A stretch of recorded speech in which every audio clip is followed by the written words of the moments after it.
Hello, everyone, and welcome back to the Beauty Topics Podcast. I'm your host, Chantel, and I have someone very special here with me today, Miss Jessica Mosley, and she is a wealth of knowledge when it comes to podcasting. So she's literally here to do an episode with me, but she is going to be my coach, my mentor, whether she wants to be or not, she is going to be, because it is what it is. Your girl needs some help in some areas because I want to learn all I can. I want to make sure I'm putting the best content that I can out there, and I'm just really giving it my all because this is something that I'm extremely passionate about. And this woman has been in the podcast industry how long at this point, my darling? Since Jesus was a boy. No, it's been a while. I want to say this is like almost 13, 14 years now. Not too long, you know. Facebook wasn't really a thing, so yeah. I mean, what made you enter the space so early? Because I feel like I didn't even know what it was. So, crazy enough, there was a dating incident that I had. Like, I've always had crazy stuff happen to me, and people would be like, you should write a book, or you should be on TV with these stories. And I was like, yeah. And it was just one that was just really crazy. Mm-hmm. And at the time, there was this, I think it was Blog Talk Radio. Okay. It might be something else now. But they actually, that and Lisbon were the podcast sites that I really knew about. And I knew of like things like Joe Rogan and other places like that. And I said, well, I would love to do something like that. And a friend of mine started one. And I went on theirs. And at the time, you can only do like 30-minute shows unless you paid for it. And you have to do a lot of other stuff. So I was like, let me try this. Because I had lost my job. I got... like I said, crazy dating incident. And I was like, I need something to get me out of this funk too. You needed an outlet. I needed something. Yes. And I went on, very first episode was this incident. And I'm going to tell y'all, I'm building suspense for it. Because I'm sitting here like, what happened? And went on, talked about it. At this time, you could actually have callers. So people would call in. And it was like Frasier. A little bit, yeah. Oh, I love it. So I'm sitting there working the board doing this and telling the story, and people are calling in and they're like, what? And I was like, I love this. I want to do this all the time. Yes. After that, I had a couple friends join me, and we would talk about different stuff. Girl, we would actually go out, do things like, oh, do you want to date Justice? Or do you want to date Chase? Or whoever it was. Like, all of the like radio stuff that you would think that you would see. Yeah. Like, girl, we did all kind of stuff. People I bet that was so much fun though, to have callers and people be able to like really in real time be able at to that time, yeah, but communicate with the listeners. Girl, that's awesome. It was a lot. There wasn't a chat that you had to deal with. Once they started having to where you could have chats and stuff, that was a lot easier to deal with. But it was fun. It was a lot of fun. Some of them shows can't see the light of day now, but things that we did back then would get us canceled now. Pretty much. But I think I left y'all in suspense enough for the story. So, dating at the time, I think I was 26, something like that. I think it was. And guy I had been seeing, I found out that he was actually engaged. So shut the front door, girl. So I was like, okay, all right, this is done. And he was like, fine. Don't nobody care. Okay, good, fine. I moved into a brand new apartment, brand new, just built this place. I am in that current settlement that they had built. There was like, they were building the other ones. And I'm like, okay, brand new me, new boo, all this and everything. One day I go out and I come back.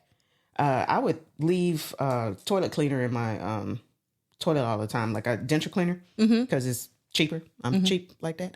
And when I came home, it was flushed.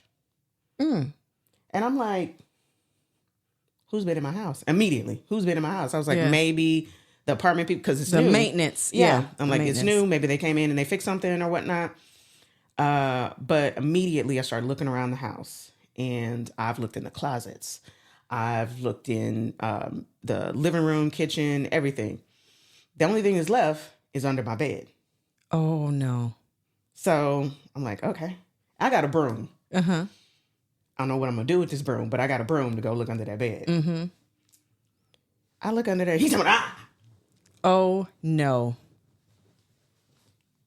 No. No. And this is the thing. Oh gosh, I go to the gun range, so it's not safe to try to jump scare me. Okay? It's too... You will lose your life, partner. So at this time, I was not that savvy, so to speak. Let me say that. And I scream, and I'm like, what are you doing in my house? What are you doing? That is horrible. Here.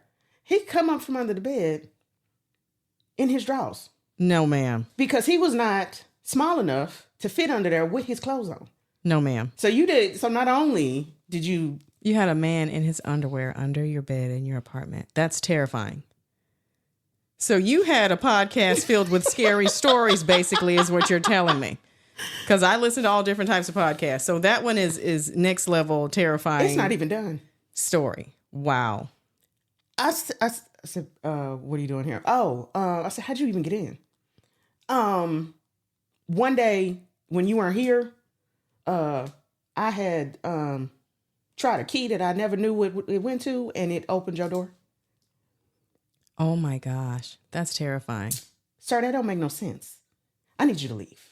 Well, okay. You mean you got to act like that? I thought you'd be happy to see me under my bed. You thought I'd be happy to see. Okay. No, I'm not. I'm not happy whatsoever to see you. And I went in my bathroom, locked the door, called my best friend, and I'm telling her what's happened. She is cracking up. Oh no, I would have called the police. She is cracking up. She was like, I cannot believe. She was like, he really thinks you believe that he just had a random key that opened your door. Wow. Absolutely not. And we're talking, and I hear the vacuum go off. Oh, what the hell? I open, because it's a Jack and Jill, like, you open from the living room and into the bedroom. I just peek out, and he is vacuuming my living room. That's a psychopath. I can't just, what are you doing? Well, I mean, you seem like you're mad, so I thought I'd clean up. No, Jessica, no. And I'm like, what? You feel like you're on candid camera or something. I said, put the damn vacuum down. The hell out. Yes. Okay. I locked the door. I heard him leave, and I called the maintenance to come change the locks. Mm-hmm. So what I think happened is that, of course, he stole one of my keys at one point. Yes. And made a copy and just thought it was somebody was going to believe it. Wow. So, yeah. And so that kicked off your podcast journey. One crazy ex kicked off your podcast journey. Hey, we all start for different reasons, and that's a heck of a reason. I will give you that. That's a heck of a reason. So you needed a place to vent and somewhere to share some story. It was almost like therapy for you, right? A little bit. And I had to basically go, is it just me? And of course, folks gave their opinions and stuff. A lot of people were going like, something is wrong with you. Or what tricks do you know that I don't? Absolutely nothing like that. Just crazy is crazy. And sometimes people do things that are just so outside the realm of reality that they think that is okay. He did. So, wow. And had the nerve to send me an email maybe a month and a half after the podcast kicked off. You telling this story to people. Why? I mean, it's my story to tell. So yes, I can do that. I didn't sign an NDA. I can speak about whatever I want to speak about. So let me ask you, how many women of color were kind of in the podcast space when you started out? That I knew of specifically, 2. Okay. And they were kind of on the geeky side is what I really, really liked about it. Uh-huh. But they did not last as long. And there was a couple of gentlemen that I knew as well. They started like a rap podcast. Theirs didn't last as long either. But yeah. Why do you think consistency is just not there? Do you think people just lose interest, or they don't feel like it gains enough traction quick enough? Or what do you think it is? Definitely microwave society. They think I'm not getting the numbers like Joe Rogan or anyone else, but it just takes one person. Because there have been plenty of times where I have probably been the only person that listened to that episode at that time. But after that, it would be where somebody that I did not know from across the world was like, "Hey, I listened to your podcast and I love it," and that that just fed me. Mm-hmm. But I think a lot of people feel like if it isn't the thousands of throngs of fans, it's not the same thing. It's not going to be good, or it's not worth the time, because it is a lot of work. It's not.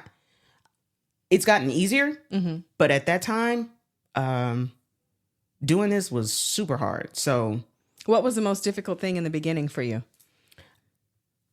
I had to learn most of the stuff myself, asking people for help. Nobody would help. Nobody would give you any type of mentoring or anything like that, because they didn't know what was going on and they didn't want to say that out loud. And that was the crazy thing. It was like, we're all figuring this out. What's wrong with you saying, I really don't know. What do you think we should do or could do? Mm-hmm. But as time went on, being able to figure out, okay, if you got templates to do this, if I can ensure that my audio, when I pull it up in whatever form I use, either Audacity, Premiere, or whatever, I'm looking for spikes. And if I have this audio profile, I don't have to do as much when I'm doing the editing. But it's kind of like tricks of the trade you start to learn as you go on.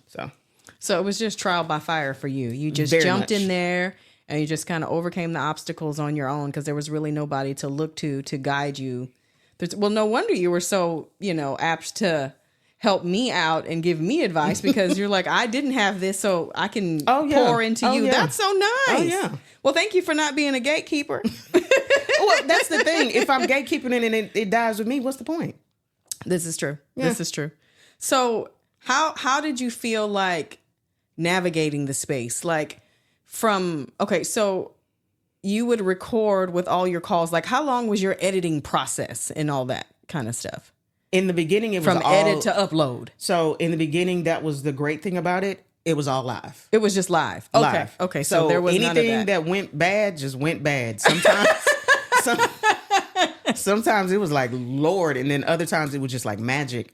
I remember we were on World Star a couple of times. We were on BET for some stuff and a few other places, but it never just got the traction like it should have, or that I think it should have. But I'm still happy with what I've been able to achieve and accomplish, and the things that I've seen through it. So, but when I actually started editing, because what I ended up doing was taking on other people and helping them in doing it. And so I would edit their stuff. Yes.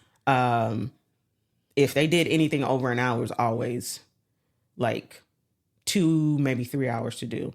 But as time went on, I understood how they were, what they really wanted, and the things that made the episode better. Because sometimes, people, they'll just talk. But there'll be snippets in there where it's just like, okay, that's magic. And they would end up trusting me and be like, okay, I liked this, but Jess is saying that this will work better. And that ended up giving me a lot of confidence in continuing on, especially in the consulting part.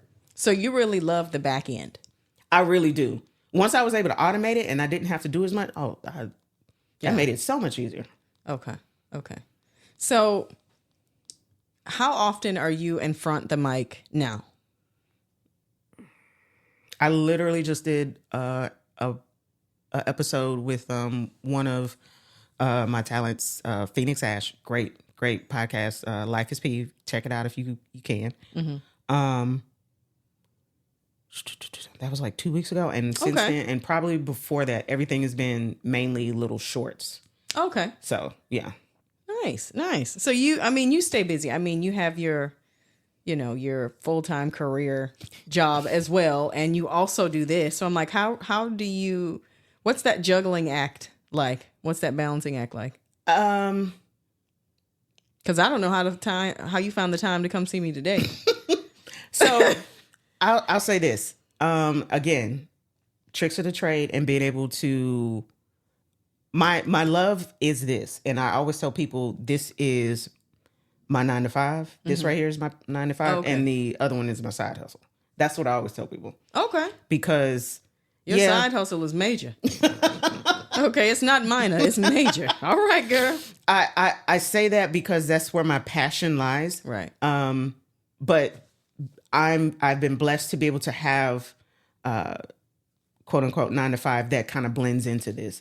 Okay. So my knowledge and everything that I get every day for that, I utilize in this. So it makes it very easy to blend and honestly keeps me creative, and it keeps me innovative in that space and this. So I love that. Okay.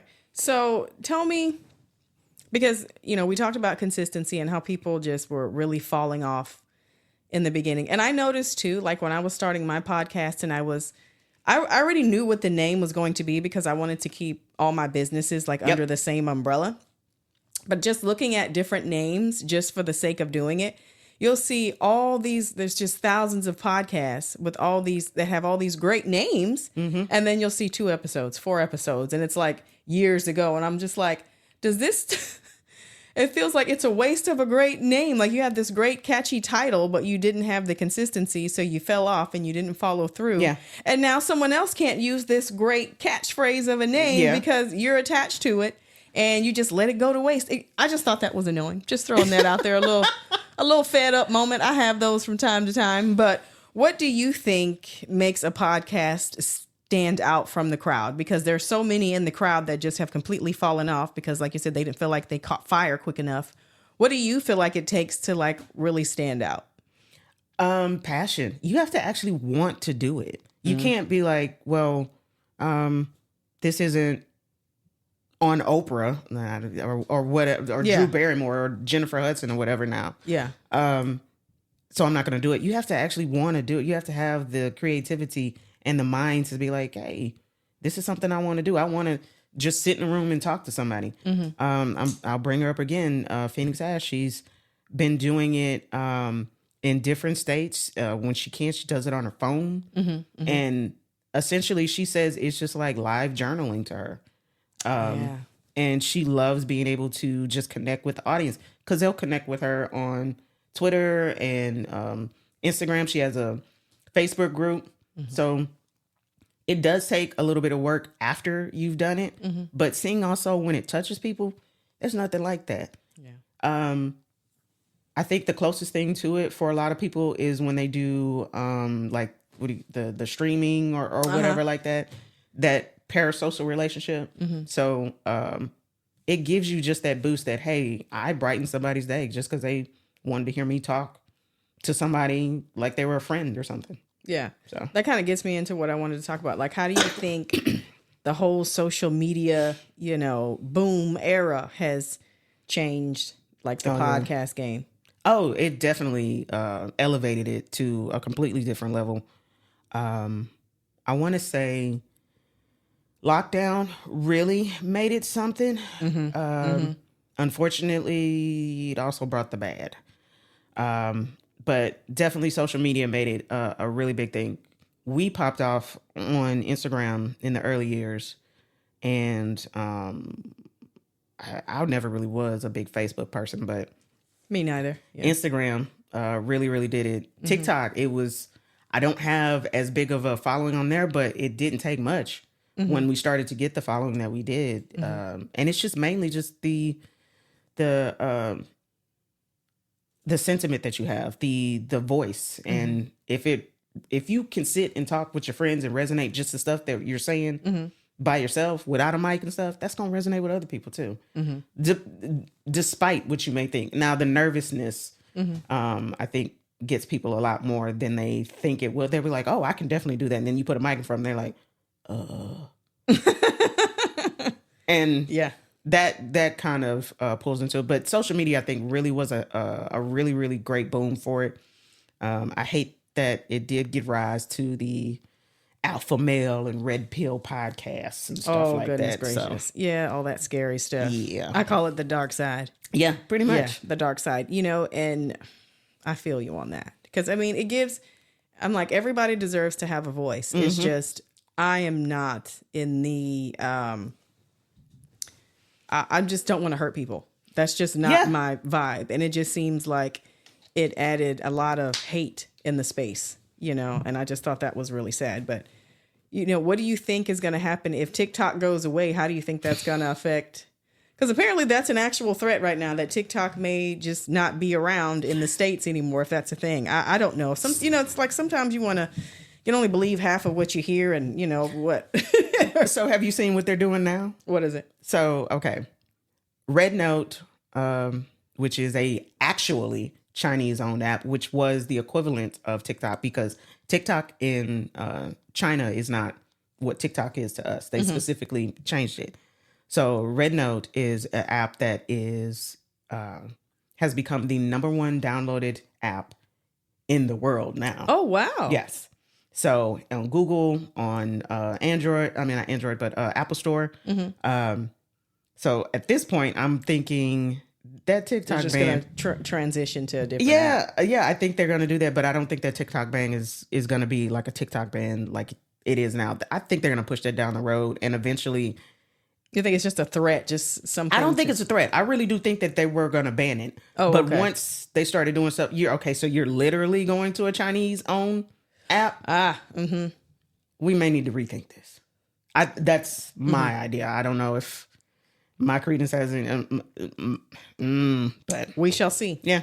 We shall see. Just because I keep seeing it on my little news blurps, when you pull up your phone. Yeah. Oh, TikTok ban in this many days. And I'm like, okay, we'll see. Yeah. I don't know. It's not, I don't think they realize how much this app meant to those people, or how big of a chunk it was. They were like, oh, well, they'll just go back to Facebook or Instagram, and then. No, there are people on TikTok that's how they make their living. Oh, yeah. So. Yeah. But there's one thing that I would say too. If you are a content creator of any sort, do not put all your eggs in one basket. True story. Do not. You have to diversify. Even if you are doing something and you're good at it and it works there, make sure that you have something else on somewhere else. Because if you, and I don't think a lot of people realize this either, you don't own that stuff. You're putting this out to somebody else on their app. So if they don't want to have you on that app, they can boot you off. And what do you do then? Absolutely. Because people get silenced on Instagram all the time. Or shut down or turned off or whatever. Yeah. So always make sure that you have, you've diversified where you've put your content and how you've put out yourself as a brand. Because if it's not anywhere where it's just yours, it can be taken away from you at any point. Gotcha. So how important do you think YouTube is in the podcast space? Very, very. Especially when it comes to when they started doing the little, the micro.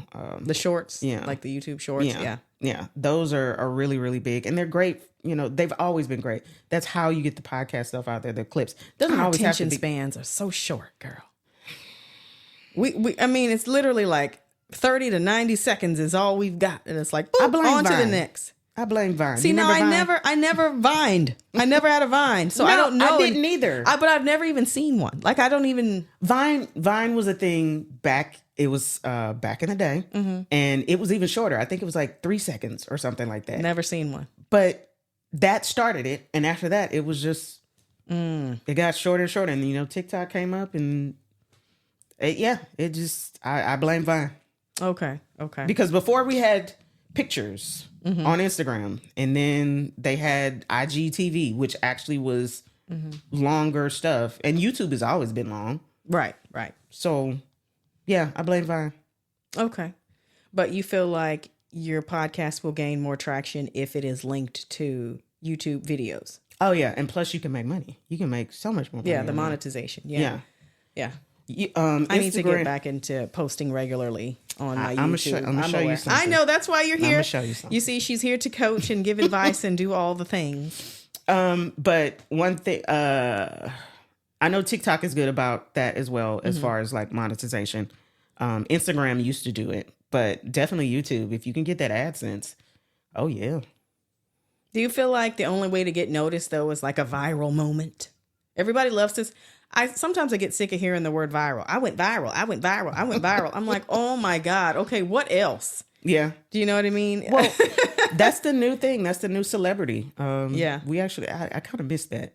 that we don't have actual celebrities. Yeah, the way I grew up 80s and 90s. We had supermodels. We had Yeah. Naomi Campbell. We had Christy Turlington, Linda Evangelista, because nowadays I'm like, TikTok, IG models. I'm like, y'all aren't models. We had models. We had Naomi on the catwalk in the Versace wedding dress. Bam. Ooh, That to Tyra. me is a model. Cindy Crawford, Yeah. on House of Style. That's the Oh way. man, House of Style. That was my Yes, show. that's I the love way that. I grew up. You know what I mean? Watching TRL. You know what I mean? So nowadays I'm just kind of like, y'all aren't as fun. We were cooler. I'm like, we were cooler. But then again, they don't know how to be. Everybody thinks they're a model. I'm like, you are 5'2". I'm like, girl. Well, I mean, angles. It's all about angles. Yeah, it's all about the angles. And I'm just like, I get it. But everybody that posts a picture on Instagram thinks they're a celebrity or a model. Or I kid you not, like with my makeup company, they'll want to book me. It's like, oh, well, I don't want to pay for it. I just want you to do my hair and makeup and I'll give you pictures. I was like, no, ma'am, I don't do that. I don't subscribe to that. Thank you. Have a great day. Maybe you can find someone that thinks your 57 followers is like, I just find it so disrespectful. I would never call someone and demand free stuff. I just wasn't raised like that. You know what I mean? I just would not call somebody and demand free stuff, free services or something. I just think it's kind of strange. I would never, attempt to waste someone's time. Now I understand if you have some type of sponsorship or something like that you've earned because you've gained commission in sales, you've sold these products. And I'm like, good for you. But to call someone like me, like a person who provides a service, a small business, and be like, I'm an Instagram model and I would like free stuff. Ooh. I'm like, oh, wow. No, ma'am. No. I wish you the best in your journey, but this is not for me. This is not for me, So, I mean, that kind of stuff, it's a little annoying, but it tickles me. But I just feel like, I don't know. I miss the 90s. I do too. I really, really do. It was so much fun. You didn't have to worry about social media. You didn't have to worry about all this stuff that we got going. And I know that the world had its problems, had its issues and everything. Yes. But it's just like everything is on DEFCON, whatever the highest one is. Yes. It's like you're on high alert all the time. Everything. The time. No one is able to actually rest, reset, and come back to it later. It is just like you are on high alert. Yes. On P's and Q's all the time. Yeah. And I mean, I do have some friends who recently just have decided that they don't want Instagram, Facebook, or anything in their life pretty much anymore. They're like, it's too stressful. One of my friends, she's beautiful, 30 years old, high blood pressure. She's like, the stress of her job and like just social media and all this stuff. She said it just got to me and it was starting to feel kind of crippling and I had to just shut it all down. And I'm like, I understand that too, but I also understand the other side of it. For me as a business owner, yes, that's how I get bookings. I get DMs. I get, different photographers reaching out to me. Hey, I want you for this shoot or that shoot. So it has its ups and downs, but you do have to know when to shut it off and just clear your mind. It's like, shut it off. Be like, put a time on it. Look, 9 p.m. That's it. Or 8 p.m., family time. I don't want to touch any phones. I think that's a good thing too, because you have to find the balance. Yeah. Unfortunately, we have a lot of people who don't have that control. And the biggest thing that they think of is that this is their release. This is their outlet. And seeing what other people do. It's kind of like, the show back in the day, Lifestyles of the Rich and Famous. Yes. Yeah. So I think that's what they use it for, rather than seeing that this is a tool that is for cultivating a part of your life, not your life. And I don't know how that got lost. A lot it's of people, definitely lost in translation. yeah, it definitely got lost. I will say there's been some great things that social media has been able to teach me, and I've been able to see and I love, people. I love the fact that, there's been so many great, but just people that are so talented, singers and artists and stuff like that would have never gotten seen otherwise. Because a lot of times you look at, people who have made it in Hollywood, it turns out, oh, this is so-and-so sibling or cousin. Or exactly. It always seems to be who you know and not what you know, and it's not about the talent. So I feel like social media did give way to really talented people getting noticed. Very much so. So I love that aspect of it. I think that's fantastic, But like you said, it's the way you use it, how much you let it affect you. Yeah. And things like that, because you can become very affected. Yeah. Yeah.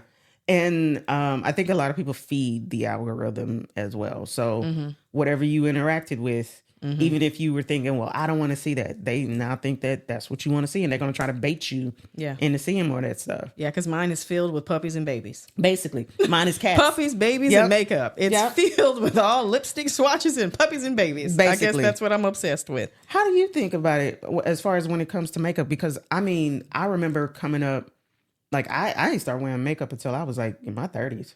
Oh, wow. Because I didn't know how to put it on. I didn't know what to do with any of it. But the YouTube, as my mom used to call it, they used to crack me up. She'd be like, the YouTube. Why is it a "the" on it? Girl. Mine add an S to everything. The YouTubes. Yes. They love to add an S on everything, girl. And I'll catch myself doing it. I'm going to Costco's. It's like, wait, it's just Costco. Hold on, Lord. Let me slow myself down because I'm catching the old people disease too. But in the makeup space, like when I was doing it, like it was super fun. It was like at the height of it. Everybody was like excited for new products and palettes and learning different techniques, you know, and I was working at MAC. So I was just enthralled in it, girl. And then I feel like it reached a point where it was like it got too many of the people that were at the top were toxic. Too many of the people who had large followings on YouTube it turned out they were really toxic, horrible people behind the scenes. Yeah. And once people found that out, they were like, wait a minute. You know what I mean? You're actually a horrible person. I don't want to purchase your collaboration products and things like that. So it kind of got a little bit topsy-turvy. And then there were a lot of people who weren't disclosing sponsorships or disclosing that they're basically just creating infomercials. Oh, Lord. So it just kind of got, for lack of a better word, girl, all out of the way and wonky. Yeah. So where it is right now, I feel like it's more focused on a specific type of look, like a specific type of glam. And people really do, I feel like in that space, care about whether or not you're a good person. Now. Previously, no. But right now, it seems like they actually care, like if you're a good person or not. Because they don't want to be associated with that. I don't want you putting that on me. Exactly. So yeah, it definitely made a big, big difference, which I actually appreciate that because you know what? If you're a horrible person, no, I don't want to follow you. I don't want to put money in your pocket. I don't want to purchase your products either. So, I mean, I totally get that. But I still love the YouTube space. I love watching, even though, you know, I've been married forever, I love to watch Anwar, the dating coach. Love him. Let me tell you something. When I tell you he is like one of my dream interviews, like I would love to just pick his brain and just talk to him.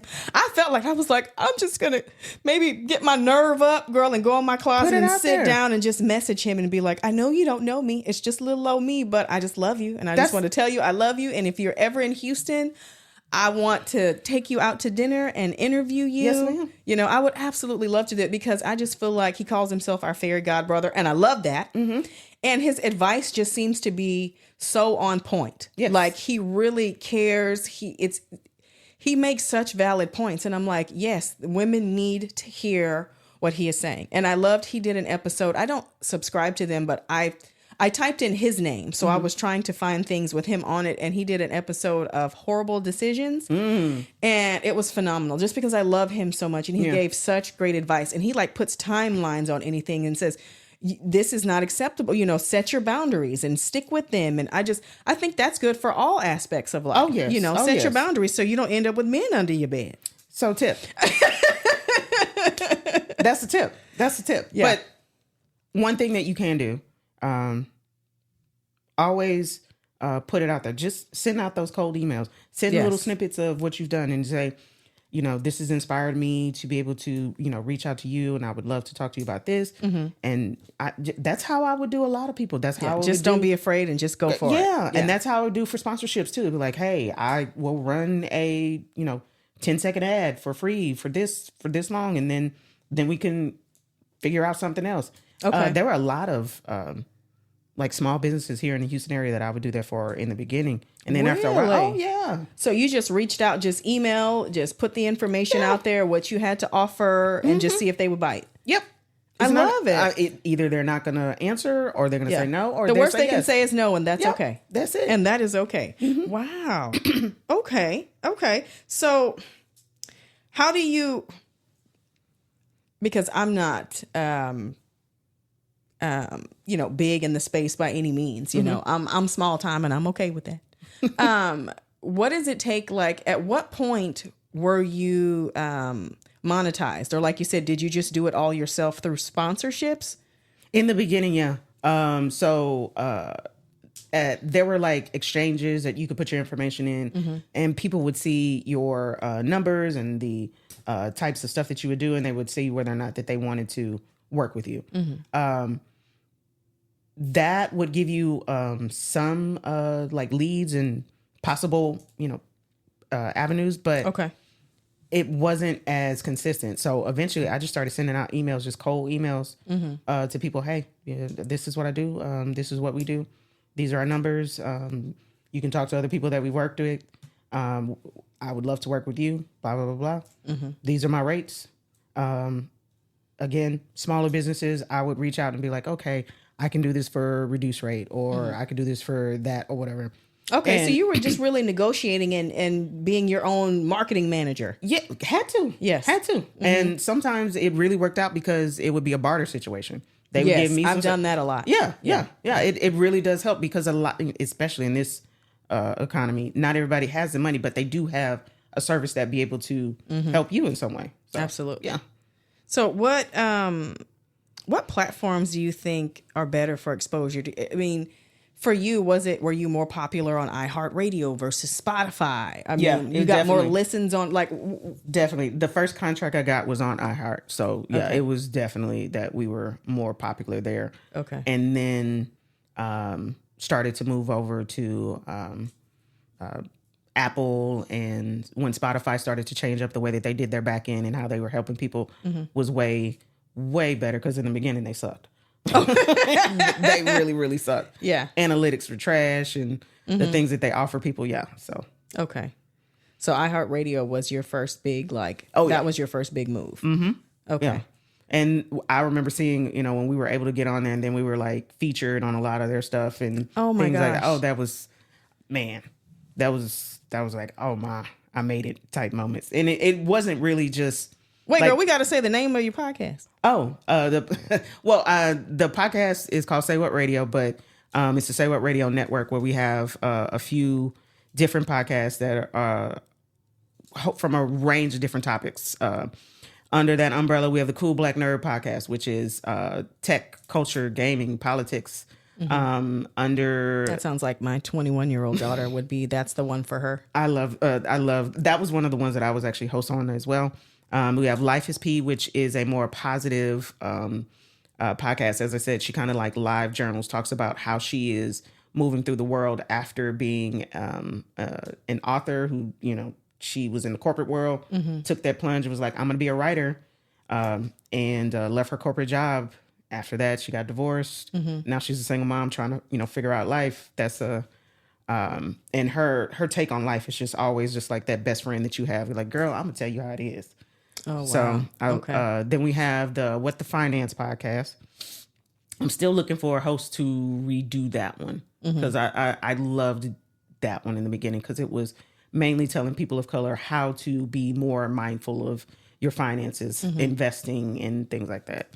Love it. And then we had 2 other podcasts, but yeah. So while you were like producing all of this content, helping to produce all of this content. Yeah. Wow. Yeah. That's a big undertaking. That's a lot. Yeah, it was a lot. I had and that's so many personalities, and yeah. Lord, if I could talk on some of the podcasters that I've helped. Ooh, I'm not gonna go there. Yeah, but that's that's a lot of personalities to try to juggle and manage. But is there certain spaces that you feel like you're looking to fill that you want to be in right now? Are you looking to add content, or do you feel like you've got your little bubble and you're trying to really cultivate that? I still want to continue on. One that I've always wanted to have is a foreign language podcast. Oh. I've always wanted to do one where it was in a different language for other people, just to give another aspect to it. Even though Say What Radio started as friends and, myself, being where Black people and people of color are able to be friends and, have lives and be diverse type people with these amazing experiences and still be as down to earth as anybody. Because one of the hosts on the Say What Radio podcast has had the key to the city.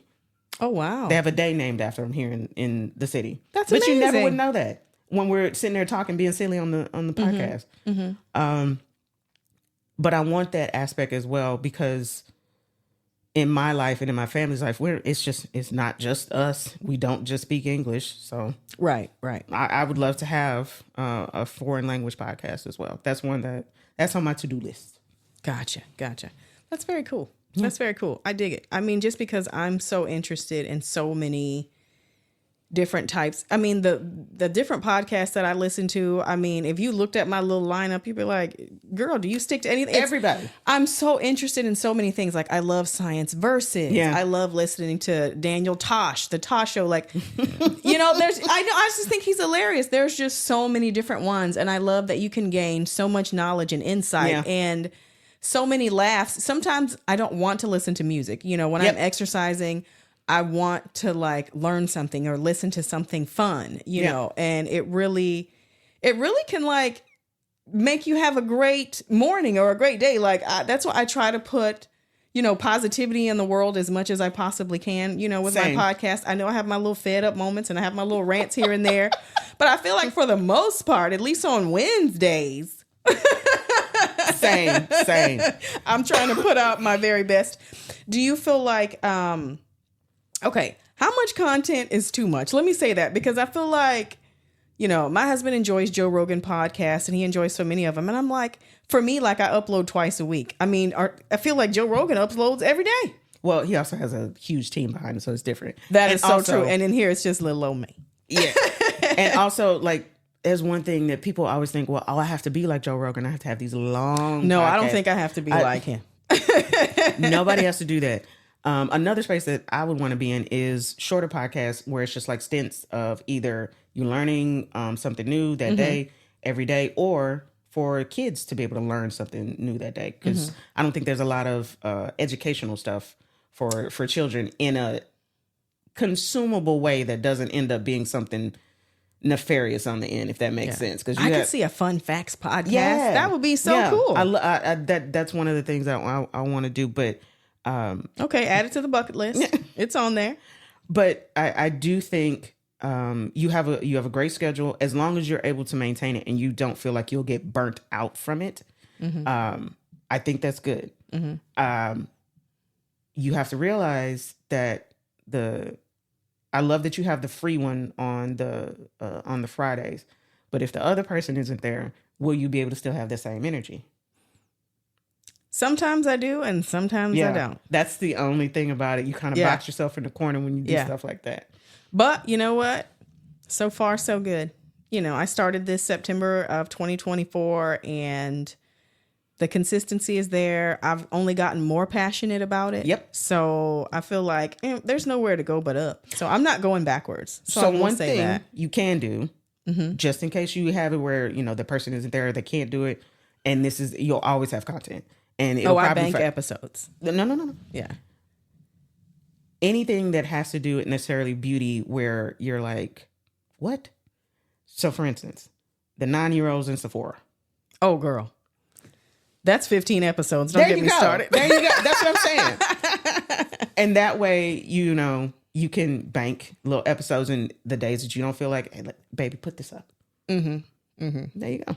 Yeah, absolutely. Absolutely. I mean, there's always something in this beauty space. There's always something to talk about. There's always some product or moment or something that has happened or some brand and dropped the ball and left all of our shades off. Girl, there's always something popping off that I'm either aggravated about or happy about. So, yeah, for sure. Absolutely. And I think, really getting a schedule down of when I'm recording, okay, first Monday of the month, I record these 4 episodes. Second Monday of the month, I record these 2. So that way I have, a block taken care of, for this amount of time, because I do travel a lot, for what I do. So I have to make sure that the content is available for it to be uploaded when it's supposed to be. Because the last thing I want to do is drop the ball and not have something uploaded, and ready to go. And if you don't have anything, say for instance, like this one, if it ends up being where it's over an hour, you don't have to do the whole hour. Mm-hmm. Cut it up. But make it a 2-part and be like, come back next week. That is so true. That is so true. I've done that for some of the fragrance things where we've had to split it up because we'll just talk about different fragrances for hours. So it's like, oh no, girl. I love me some fragrance. We have to shut this down. We've gone on too long. 38, 40 minutes. That's plenty of time. That's a good jog, so we're going to leave it there. So I totally get what you're saying there. What, if anything, would you change about your whole podcast journey? Was there ever something that you put out you were like, man, maybe I shouldn't have done that? Or oh yeah, there's a couple of them. Okay. A couple of episodes. Well, not necessarily episodes, but parts of the episode. When I think about it now, it wasn't, like I said, would you want to date one of the hosts? Us going out, and that was an actual series on us dating different people or whatnot that were just random. Wow. At that point in time, I don't know if I do that now. Yeah, not safe. Yeah, but not safe. at the time, I was like 20 something. I'm like, I'm cute. I'm gonna do this, but that ain't that's not the vibe right now. Yeah. But was there anything? Were you ever at the point where you got frustrated or maybe had certain obstacles where you almost wanted to throw in the towel, or were you able to keep yourself constantly motivated? I was always able to keep myself constantly motivated. Throwing in the towel was never an option in my eyes because I wanted this to always be something more. The only time where I got frustrated was just like, okay, it's always just me, because I would try to hire help and they wouldn't be consistent. I was able to find someone eventually, but it took a while. Okay. It took a long time because a lot of people, they'll just be like, well, this is boring. I thought I'd be, interviewing all of these crazy, wonderful people. Dude, how do you think a lot of the stuff gets up? You think Mr. Beast is always having the most fantastical stuff happening to him on his YouTube channel or any of the other people like that? It's like there's a lot of monotonous, boring stuff that goes into having this come up. Yes. And they just want to see like some kind of made up glamorous side in their mind, but this really is a lot of work behind the mic. This is work on the editing floor, and yeah. And that was frustrating for me at that point. And it never was, again, to the point where I was like, okay, I want to give up. But I was just like, okay, how can I figure a way around this? And that's where I would come up with a lot of the tricks of the trade and the automations and things that I ended up making for myself. I'll tell you about it later. Okay. Give me 2 solid pieces of advice that you think would apply to anyone that is considering starting a podcast. Make sure you're doing it because you love it and you want to do it, not because you want to make money. And the second thing is have fun. If you at any point get to it where it's just like, this isn't fun, don't do it. Because the people who are listening to you, they're going to hear it. They're going to feel it. And they're going to be like, I don't want to listen to this. I don't know. Something changed. Something doesn't feel right. Don't assault them like that. Don't do that. Oh my gosh, Jessica, you're crazy. So how do you feel okay, so from when you started to when you were at the height of your followers, okay, was there one particular instance where you felt like you had just this burst of followers, or was it kind of a slow burn and it gradually hit to where it is now? Both. Oh, okay. And it was a slow burn, mainly because, again, at the time when we started, everybody was just like, I don't know what this is. I don't know what it is. And we just had to be consistent. And sometimes, like I said, it was live. It wasn't banked. If power goes out, I can't do anything. So I would have to come up with stuff, figure out things. And it was more me relying on social media at that time and email. And Lord, if I wasn't on, those folks would let you know it. then I want to say lockdown gave a big burst, but again, it was any podcast. Like I had people just throwing stuff at us for any. It was actually overwhelming how many people were coming to me for either help or content to be on the show and everything. And I was just like, okay, I honestly had to be like, I cannot help you, or you cannot be on the show because I do not have the time. Oh, okay. Hey, when COVID, it got boring real quick. Yeah, it very you can only play so much Monopoly and Uno. Very, very much got did. real boring real quick. Yeah. Yeah. But I was always in it for the ride, and because I could do it with my friends, and because it was always something that was very, very passionate to me, sitting and talking about anything, girl, do that all day. Well, did you see a big spike in like women of color creating content? Do you feel like there's a lot of women in the space or no? Not. Okay. And I'm going to be honest, I think it's more on, they'll kind of feel like, I don't have the time. Mm-hmm. Like I got a lot to say, but I don't have the time. Or who's going to help me? It's just another thing on my plate. That's what I get a lot from some of the women that I do run into in the space. It's just like, man, I got to do it. It's another thing to do, but I love it. So what's crazy is you'll see that those same type of women in spaces like gaming or let's say for instance tech or cosplay, and they still have that same passion and they would want to do the podcast thing, but again, the dedication, they know what it takes for it to actually be great, and they're like, nah. And that not ready for that too much. That always kind of twinges at my heart because it's like, baby, I could show you so much to make it so much easier. Yeah. I mean, if you're hesitating that much and it's weighing on you that much, maybe it's not, for you. I understand that it's not for everybody. Do you feel like you have to be an extrovert to make it work? No. No? In no way, shape, or form. Because like you say, you're in your space. All you have to do is just sit and kind of talk. But if you are pushing it, it definitely will come across to everybody else. And that's where I think a lot of people run into that wall. Because you've seen it. People have this mask on and they don't know how to take it off sometimes. And it's just, they're thinking that they're actually portraying the person that they're pretending to be. And it's just like, no, we see that. Yeah. Yeah. I feel you. Well, I guess in my little searches to find interesting things to listen to on my jogs, I've, through my feed, I've found new and unique things. And in some cases, some of the content is a little too Risque. Yes, I was gonna say racy. I was trying to find racy for me from a lot of the the. It's almost like I'm like, are they trying to be like shock jocks? Because back in the day, like we had the Howard Sterns. Yes. I feel like there's a lot of people in the space that want to kind of Howard Stern it. Yep.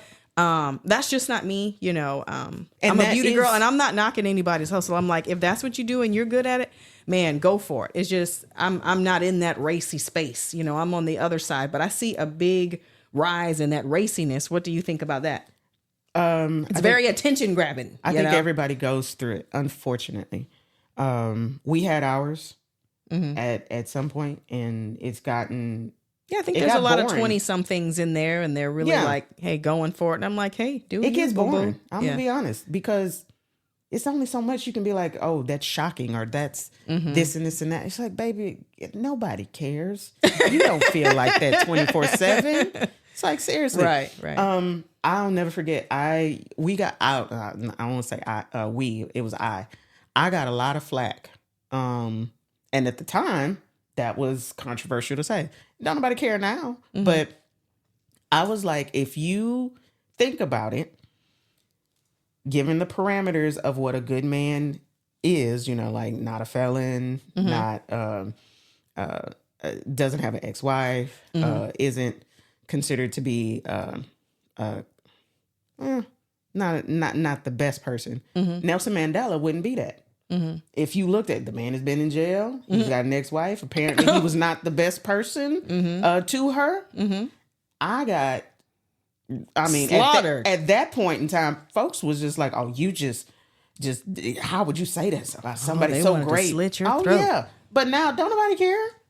Yeah, people have said it's so much more worse. open. Yeah, exactly. Yeah. Yeah, when you've heard the worst, those little blurbs now. Don't nobody care. But yeah, I got emails and tweets and stuff for days telling me that I was just a horrible person for saying something like that. I was like, but it's true if you think about it. A lot of these podcasts now, they're unapologetic in the title. They're going to know it's called There I Said It, or It Is What It Is, or, you know. And they're just like, look, this is my opinion. Come for me if you want, but I can say it. And I feel that side of it too. I mean, everybody is entitled to have an opinion, and you can choose to listen or not listen, and that's okay. That's exhausting, though. Mm-hmm. Again, it goes back to what we were talking about, just always being on and always being... You mad at all the time? Absolutely not. I'm trying to have a peaceful, happy life. I don't know. I do not see how people can continue to do that, but I understand why they're trying to do that, because, again, it goes back to them wanting to just... make the money. They want to be the Joe Rogans, and that's one thing too. There's only one Joe Rogan. I'm like, you don't need to shoot be for you. that. Yeah, yes. Shoot for different goals for you. Don't shoot for that man. That man has already made it. Exactly. And everybody, it's like, why are you comparing yourself to these other people? Like, it's just not necessary. I mean, just the comparison is just gonna just gut your self-esteem every time. So just don't do that. There are iHeart doesn't do it anymore. I do believe Spotify does it. Mm-hmm.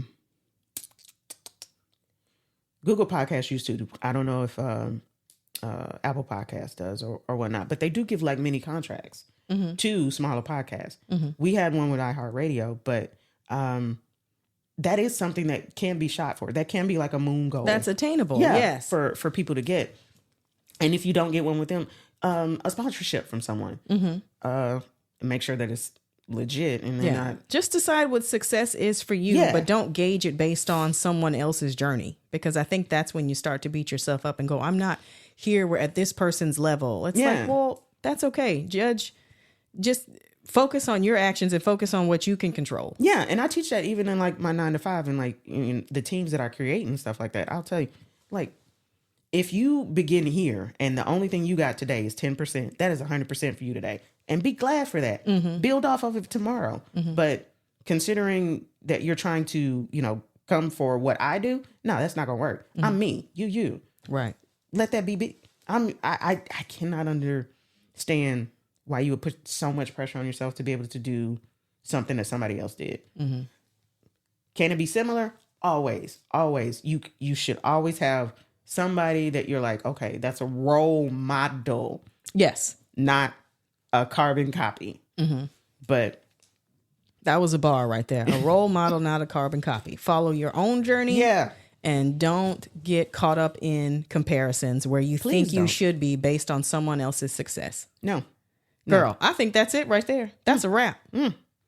Thank you guys so much for listening. I mean, I don't think it can get better than that. We're going to leave it right there on that note. Miss Jessica, thank you so much for coming in here and just offering me some advice and some coaching and just sitting down and having a real conversation with your girl. I appreciate you.